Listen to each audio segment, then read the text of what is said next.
I never know how to start it. I feel like everybody says hi, guys. Hey, so this week I thought I could talk about some of my favorite ways to boost my mood, especially now during quarantine, like things that I do during my day that just make me feel better, that spark joy. Even just smiling and saying mood boosters kind of lifts me up. This isn't on my list, but I'm just gonna say this anyways. If you wake up and you're like, amazingly awesome things are gonna happen today, yeah, just try it. You're gonna feel great, I promise. You're gonna wake up like jazzed and ready to conquer. Open the blinds like it's a beautiful day. Just really belt it like from your soul. I love making a list, so here are my top 10 mood boosters during quarantine. And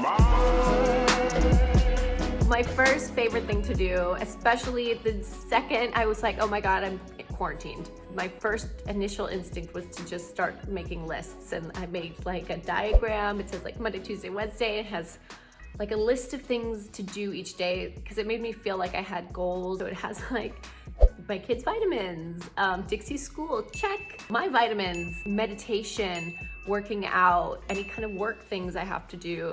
Laundry is literally on my list.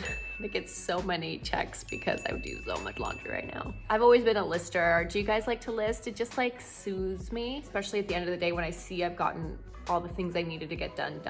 I just like, makes me feel good.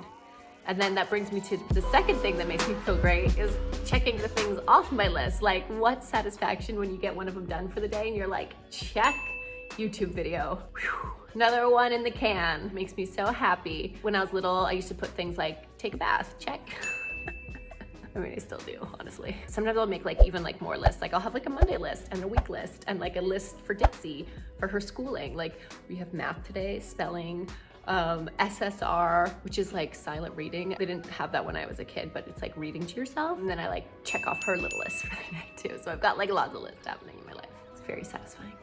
I just realized I'm very floral. This was not intentional. I'm on a floral chair in a floral dress. You don't have to comment and tell me that it's a floral explosion.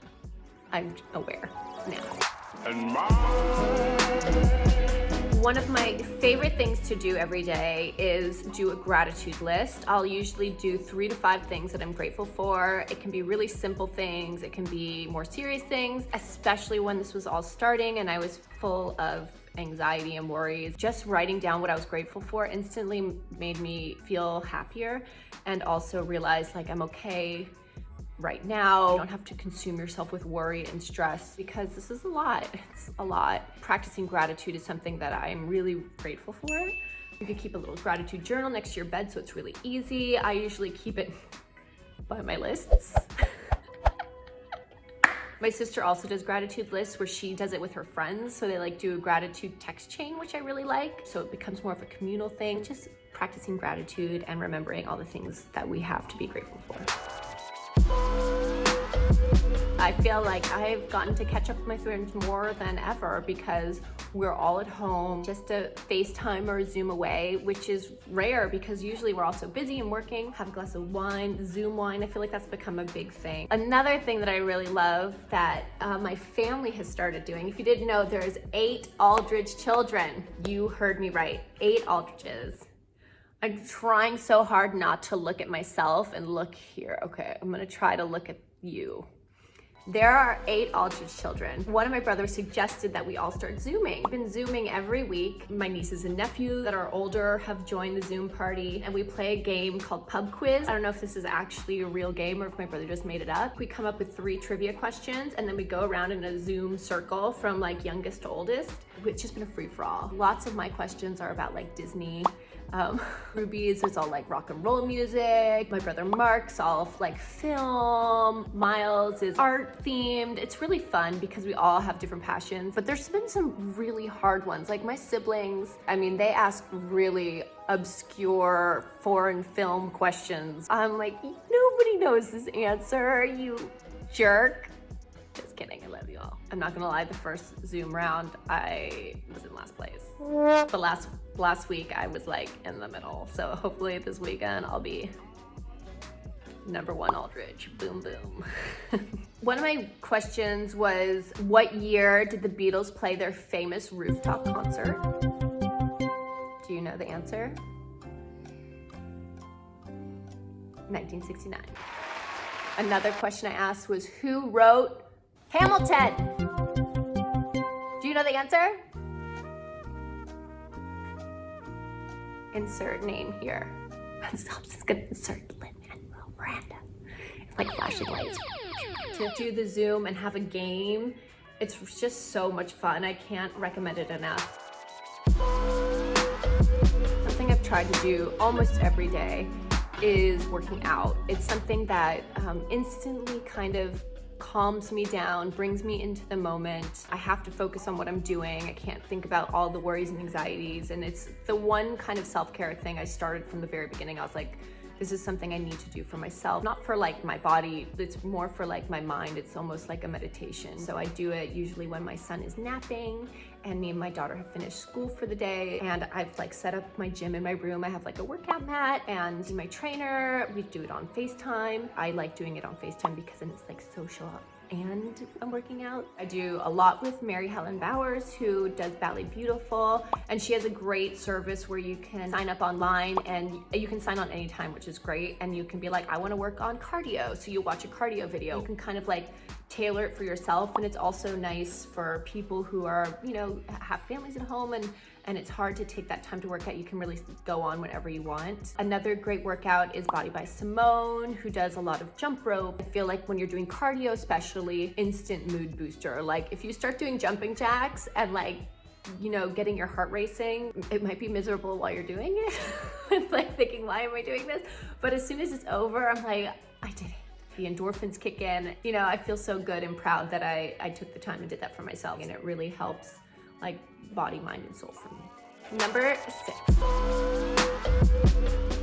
The one that I picked is like the one that I'm gonna stick with for this month and practice every day, no matter what, is meditation. I've done courses, I've done TM meditation, which is where you have a mantra. I've done guided meditations, but it's never really something that I like really put into practice every day. And I've been doing it every day and it feels so good. I just really feel grounded. There's great resources on YouTube. I watch a lot of my guided meditations on YouTube. I'll link some down below for you guys if you are interested. There's great apps, like I would really love Insight Timer, and you can type in a breathing meditation or a body scan or a gratitude meditation, and a bunch will come up. They all have ratings. And I also love the Headspace app. Headspace app has really helped me. They have like a course where you can do like meditation for beginners, which is really helpful for me personally to have the guidance, because it helps keep me focused on meditating. And of course, like your brain goes other places. Like I'll be meditating and I'm like, and then it's like, do your laundry, you've got laundry, and you need to make dinner, and are you gonna work ever again, and what's happening? You have to be like, okay, oh, I'm meditating, and go back to meditating. These things are gonna come in and out of your head, and it's like getting back to the meditation. And when I have the kind of guided course, it kind of helps me remember, and I'm hoping that it's something I'll continue to practice. But right now I am doing this college course, which is #7. But I'm gonna combine 6 and 7, meditation and my college course for Yale, that is the Science of Wellbeing, which is an amazing course and I highly recommend it. It's free online. I left school early and I started working young, and it's something I've always wanted to do, is go back to college and continue learning. Of course, I'm not enrolled in college, I'm just doing a course, but still I'm really proud of myself. It really reminded me how fun it is to learn and keep educating yourself. You're never too old to continue learning, even though Dixie did tell me that I'm too old for college. Mom, you're too old to go to college. And I said, no, you're never too old to go to college. And I started dancing and she was like, Mom. So every week you have lessons and you do your homework, and I'm doing quizzes, and my little sister Ruby's doing it too. So I'm like, did you pass your quiz this week? It's on Coursera.org, I believe. I think I might do like a coding class next, inspired by my girlfriend Carly Kloss, because I've always been overwhelmed by coding too. But I'm like, you're never too old to learn this stuff. You can if you prioritize it. Even when I'm 100, I hope I'm still learning new things. What's that movie with Melissa McCarthy where she goes to college with her daughter? Yeah. I always tell Dixie, I'm like, that's gonna be me. Mom's gonna enroll in college with you. She's finally gonna get a college degree with you. And she's like, nah. Roommates. My number 8 mood booster is waking up with my daughter in the morning, getting her ready, going to school. Even though it's in our TV room and I've set up a table and chair for her, we still have the routine in the morning, and then I'm like, Dixie, 8:55, we are off the couch, walking down the hall to school, so we are on time. She definitely has reminded me more than once that I'm not an actual teacher, because I get really into it. Like when it's the weekend, I'm like, we don't get to go to school. I just love it. I really do love teaching her at home. Like we were going through division and I was explaining it to her, and then she got it, and I was like, wow, I have goosebumps. Like what a fulfilling feeling that teachers must get all the time when they see these wonderful young minds learning and getting what they're teaching them. I mean, I'm so grateful to all of her teachers and all the teachers around the world. I'm not gonna lie though, sometimes I get the work, like some of the math, and I'm like, or she'll be like, what's this kind of adjective? And I'm like, ooh, trying to remember, 2nd grade. Division, fractions, and then I'm like trying to like Google it. I'm like, what is an adjective? Sometimes, of course, like we get the thing where she's like, Mom, I don't want to do this. So one thing that we do is on Headspace, there's like a kids meditation section. So I'll be like, okay, let's go lie on the carpet, and we'll lie on the carpet and we'll put on like a 2-minute meditation for like, they have like calming down ones or focusing or good morning or whatever it is. And then she's like, okay, we're ready. Or another thing I like to do is like, we'll put music on and dance or get our like sillies out. Or she'll be like, Mom, can I get my sillies out? And I'm like, of course. So she'll like run over the couch and be like, you know, to get our sillies out. And it's just really sweet and fun. And I just love her so much. I think all adults, when you get overwhelmed, get your sillies out, go dance in a corner, and you'll feel so much better. Mine is kind of getting weird. Music, books, movies, all very important. In normal life, you don't really get to watch tons of movies or read tons of books when you're working and traveling and all the things are happening in your life. Every night when my husband's cooking, we put on music. We listen to a lot of Frank Sinatra, Frankie Baby. We listen to a lot of Muddy Waters. The National we put on a lot.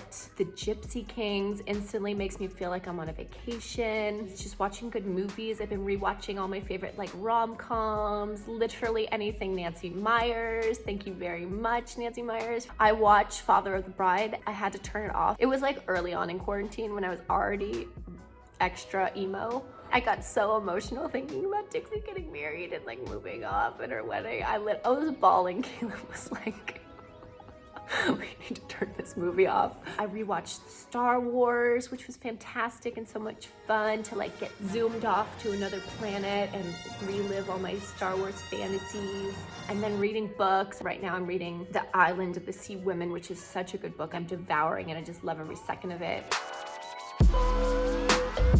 Number 10, dance parties. Dance parties are essential. I don't know anybody that isn't instantly in a better mood if you put on your favorite song and just let loose and dance. Sometimes I'll put music on that my daughter does not like, and I'll start dancing, and she doesn't want any of it. She's like, Mom, like, she thinks I'm so embarrassing. And I think I'm pretty cool. I don't get it. I'm like, I'm a cool mom. Like, even if I like move my toe, like my toe gets a little jazzy, she's like, Mom, stop dancing. And then like, I'll like turn the corner and I'm like, doo-doo-doo-boo. Maybe throw a little lasso in there. But I think a dance party has been very important. And it's also something I've been doing with Caleb. If we're listening to Frank Sinatra or something like that, like I'll stop and like we'll like slow dance a little, like when the kids are asleep, and we'll just have like a nice little slow dance in our kitchen. Which, let me tell you, to do that with somebody is really, really nice. And sometimes you forget to do those things, and it's really nice to slow dance in your kitchen. So I highly recommend it. I'm crying. She's emotional. Caleb's gonna be like, why are you telling people we're slow dancing in your kitchen? Because he's cute. And that is a wrap. I hope that some of these help you or inspire you to try new things. Tell me what you guys are doing. What things do you do that bring you joy or help you lift your mood when you're feeling worried? I would love to know. We can all help each other as a community, and I think that's a wonderful thing right now is everybody reaching out and helping each other. So comment down below like, subscribe, describe. I love you and see you soon. Mwah.